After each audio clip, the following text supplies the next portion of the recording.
श्री शिवाय नमस्तुभ्यम। हम सबको पता है कि 6 जनवरी को 2025 का पहला सोमवार का बहुत ही विशेष सा दिन है। देखो, एक तो सोमवार अपने आप में महादेव का दिन है, वो अपने आप में विशेष होता है, लेकिन साल का जो पहला सोमवार होता है वो किसी भी सोमवार की अष्टमी से कम नहीं होता है। तो आप सभी लोगों को 2 लोटे जल का ये उपाय बहुत ही ध्यान से समझना होगा, जिससे आपके घर की जो भी प्रॉब्लम्स हो, चाहे वो धन को लेकर के हो, मनोकामना को लेके, व्यापार को लेके, घर में लड़ाई झगड़े होते हो या फिर घर में बहुत बीमारियां हैं, उसके लिए इस उपाय को करिएगा, जो कि पूज्य गुरु जी की कथा से सुन के बहुत अच्छे से आपको बताऊंगा। ठीक है ना। देखो, जरूरी नहीं है इस उपाय को आप सुबह ही करो, मॉर्निंग में करो, आपको जब भी टाइम मिलता है पूरे दिन भर में कर सकते हो। ठीक है ना। देखो, यहाँ पे आप सभी को कलश दिख रहा है, लोटा दिख रहा है। सबसे पहले हमें क्या कर जरूरत पड़ेगी, हमें 2 पात्र लेना। मैंने एक वर्ड इस्तेमाल किया है, मैंने बोला है पात्र। पात्र का मतलब ये नहीं कि हमें लोटा ही लेना है, कोई सा भी 2 पात्र ले लो, चाहे 2 ग्लास ले लो, 2 लोटा ले लो, 2 कटोरी ले लो, कुछ भी,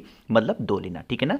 और उसके अंदर क्या करना है, आपको भरना होगा जल, और वो जल आपका अपने घर से होना चाहिए। ठीक है ना। इतनी चीजें समझ में आ गई। अब क्या करेंगे, इन सभी चीजों के साथ में आपको कोई भी एक चीज लेनी है जो खंडित ना हो। मैंने क्या बोला, मैंने बोला आपको कोई भी ऐसी चीज लेनी है जो खंडित ना हो। चाहे आप बेलपत्र ले लो, चाहे आप फूल ले लो, चाहे आप चावल का दाना ले लो, चाहे आप काला तिल ले लो, चाहे आप मूंग ले लो, कुछ भी आप ले सकते हो, कोई दिक्कत नहीं। ठीक है ना। लेकिन जो भी चीज आप लोगे उसको कलश के अंदर नहीं डालेंगे, है ना। इन सभी चीजों को लेके पहुंचोगे कहां पे, महादेव के शिवलिंग के पास में। मन हो ये उपाय घर पे कर लो, मन है मंदिर में करो, कहीं पे भी करो। एक छोटी सी बात आपको मैं समझा दूं कि आप सभी के घरों में शिवलिंग होना अनिवार्य है। जो भी लोग कहते हैं कि घर में शिवलिंग नहीं होना चाहिए, समझ लीजिए कि वो आपको इधर उधर भटकाने की कोशिश कर रहे हैं। महादेव का शिवलिंग सभी के घर में होना चाहिए। वो हमारे पिता तुल्य हैं, और पिता की छत्र छाया जिस घर पे होती है उस घर में कोई संकट नहीं आता। तो पहला काम करना है, जिन भी लोगों के घरों में शिवलिंग नहीं है, आप अपने घरों में शिवलिंग जरूर रखें। ठीक है ना। चलो अब बातें करते हैं। आपको क्या करना है, शिवलिंग के पास जाना, जो भी चीजें आपने ली हैं, चाहे वो जो भी चीजें मैंने आपको बताई हैं, बेलपत्र, जो भी चीजें आप लिए हो, उसे महादेव के शिवलिंग के ठीक ऊपर चढ़ाना। अब आपको अपने दोनों हाथों में कलश को पकड़ना, या फिर जो भी पात्र में जल लिया है। ध्यान रखिएगा, जब जल की धार जिस चीज के ऊपर आप गिराओगे, ध्यान रखिएगा, जल की धार एक साथ उस महादेव के शिवलिंग के ऊपर पड़नी चाहिए जिस स्थान पर आपने कुछ भी चढ़ाया है जो खंडित ना हो। जब आप समर्पित करेंगे, जब हमारे घर की स्थिति बहुत ही विपरीत चल रही हो, तो पूज्य गुरु जी की कथा में आपने एक नाम सुना होगा, वो नाम है कुंदकेश्वर महादेव। और सबसे ज्यादा लोग कुंदकेश्वर महादेव का ही उपाय करते हैं ना।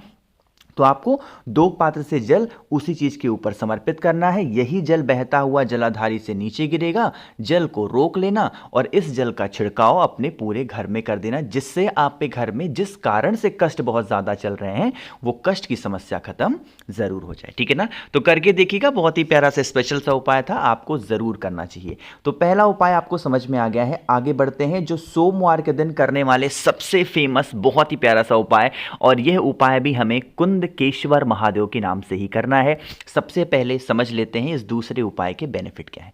देखो, जैसे आज के टाइम पे ना, मुझे मतलब ये मेरा अपना खुद का मानना है, मुझे नहीं पता कि आप लोग क्या सोचते हो, कि मेरा ऐसा मानना है कि भले ही घर में थोड़े बहुत पैसे की कमी आ जाए, कोई दिक्कत नहीं है, सब कुछ चल जाएगा, बट घर में कोई बीमार ना पड़े ना, कोई व्यक्ति बीमार ना पड़े, तो अपने आप घर में पैसे क्या होंगे, टिकना स्टार्ट होंगे। तो ये जो उपाय होगा वो रोग बीमारी के लिए। ठीक है ना।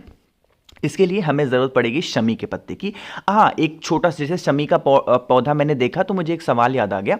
बहुत सारे लोग कमेंट सेक्शन में पूछते हैं और मुझसे व्हाट्सएप पे भी पूछते रहते हैं कि भैया जो शमी का पेड़ होता है, क्या हम उसे घर में लगा सकते हैं। तो बिल्कुल लगा सकते हैं। इवन मैंने खुद ने अपने हाथों से शमी का पेड़ अपने घर में लगा रखा है। और आप सभी लोगों को शमी का वृक्ष, केले का वृक्ष, माता तुलसी का वृक्ष, बेल का वृक्ष, ये सारे वृक्ष, इवन आंवले का वृक्ष आपके घर में होना चाहिए। ये सभी हमारे हिंदू धर्म, सनातन धर्म के हिसाब से पूजनीय वृक्ष होते हैं, तो जरूर लगाया करो। ठीक है ना। तो शमी का पेड़, शमी के पत्ते की आपको 2 पत्तियां लेनी है। ठीक है ना, ले लिया।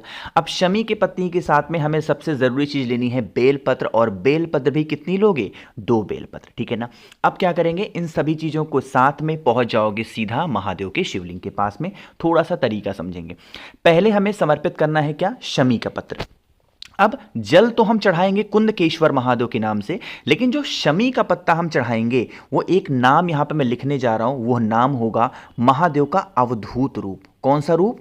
अवधूत रूप। तो आप सभी लोगों को अवधूतेश्वर महादेव, फिर से बोल रहा हूं, अवधूतेश्वर महादेव के नाम से एक शमी का पत्ता बिल्कुल यहां एंड पॉइंट पे चढ़ाओगे, जहां से जल नीचे गिरता है ना, बिल्कुल यहां से चढ़ाना। और जो दूसरा शमी का पत्ता होता है वो आपको यहां पे खाली स्थान पे, माता अशोक सुंदरी के स्थान से और जो माता का हस्त कमल होता है, उन दोनों जगहों के बीच में खाली जगह होती है, वहां पे दूसरा शमी का पत्ता। ठीक, अब आपके पास में जो बेलपत्र है, एक बेलपत्र को समर्पित करोगे माता अशोक सुंदरी के स्थान पे और दूसरी बेलपत्र समर्पित करोगे महादेव के शिवलिंग के ऊपर। अब जो दूसरी बेलपत्र महादेव के शिवलिंग के ऊपर समर्पित करेंगे वो कुंदकेश्वर महादेव के नाम से चढ़ाएंगे। और साथ ही साथ जो भी व्यक्ति घर में आपके रोगी है, बीमार पड़ा है, टेंशन में रहता है, उस व्यक्ति का नाम और गोत्र बोल करके समर्पित करना।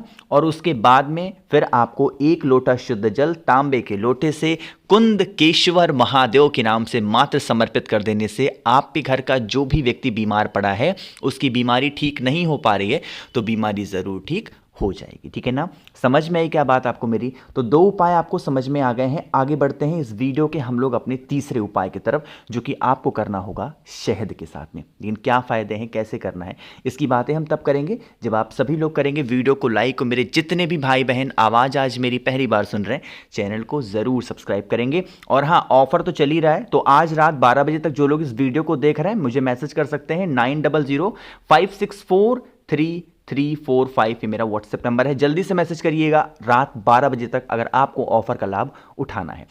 चलो, जैसे ही शहद का नाम आता है, आपके माइंड में एक बात होती होगी कि भैया पक्का ये उपाय किसके लिए होगा? लड़ाई झगड़े ना, कि जैसे घर में अगर आपके बहुत ज़्यादा लड़ाइयाँ होती हैं, लोग परेशान करते हैं, आपको क्रोध बहुत ज़्यादा होता है, तो आप इस उपाय को करेंगे। इसके लिए हमें दो चीज़ों की ज़रूरत होगी। बहुत बार मैंने इस उपाय को बता रखा है ना। सबसे पहले तो हमें शहद लेना है 1 चम्मच। शहद के साथ में आपको ज़रूरत पड़ेगी जो दूसरी सबसे अच्छी चीज़ है, वो है चंदन। और वो भी कौन सा चंदन? लाल चंदन। महादेव को अगर कोई भी चंदन सबसे प्रिय होता है तो वो है लाल चंदन। ठीक है ना। आपको क्या करना है, एक छोटी सी कटोरी लेना, मेरी बात समझिएगा ध्यान से, छोटी सी कटोरी लेना। इस कटोरी के अंदर जितना भी शहद लिया है उसको डालेंगे और जितना भी आपने लाल चंदन लिया है उसको डालेंगे। इन दोनों चीज़ों को आपस में मिक्स करना, मतलब मिक्सर का एक पेस्ट बनाना, खूब अच्छे से मिक्स कर देना लाल चंदन को और शहद को। इसे लेकर के कहाँ पे जाओगे? महादेव के शिवलिंग के पास में। थोड़ा सा तरीका समझेंगे। आपको इन दोनों चीज़ों का जो मिक्सचर होगा उसका लेपन कहाँ पे करेंगे? माता अशोक सुंदरी के स्थान पे। जब आप माता अशोक सुंदरी के स्थान पे लाल चंदन और शहद का लेपन कर रहे हो, जो भी व्यक्ति घर में लड़ाई करता, झगड़े करता, क्लेश करता, लड़ाइयाँ कर रहा है, बहुत ज़्यादा परेशान हो, उस व्यक्ति का नाम और गोत्र बोल करके लेपन करना। और लेपन करने के बाद में फिर आपको लास्ट में 1 लोटा शुद्ध जल तांबे के लोटे से, मैंने एक नाम आपको बता रखा है जब भी घर में लड़ाइयाँ होती हैं, वो नाम क्या है जल्दी से यहां पे देखो आप लोग, तब तक नीचे कमेंट सेक्शन में लिख दो जल्दी से, हाटकेश्वर महादेव। कौन से महादेव? हाटकेश्वर महादेव के नाम से आपको जल चढ़ाना है।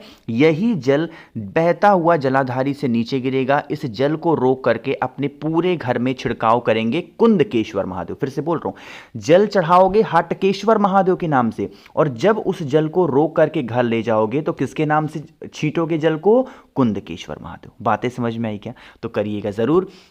3 उपाय आपको समझ में आ गए हैं। आगे बढ़ते हैं इस वीडियो के सबसे आखिरी और बहुत ही छोटे से उपाय की, जो कि हमें करना होगा किससे?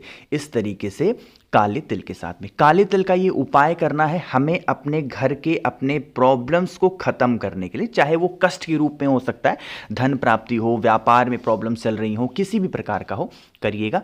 इसके लिए हमें सिर्फ ज़रूरत पड़ेगी 1 चुटकी काला तिल। देखो, काले तिल की मात्रा बहुत ज़्यादा मत लीजिएगा, बस 1 चुटकी आपको काला तिल लेना है, साथ ही साथ आपको शहद लेना। ठीक है ना। देखो, जब हमें अपने जीवन में मिठास लाना हो ना, मैं कोई उपाय बताऊं ना बताऊं, आप अपने हिसाब से उपाय कर लिया करो। जब भी जीवन में कोई आपको लगे कष्ट हो गया, शहद चढ़ा दो महादेव को, सीधा शहद चढ़ाओ और लेपन कर दो, सारे कष्ट खत्म होंगे। पता है, करके देख लो, आपको 3 सोमवार। तो आपको क्या करना है इस उपाय में? शहद लेना।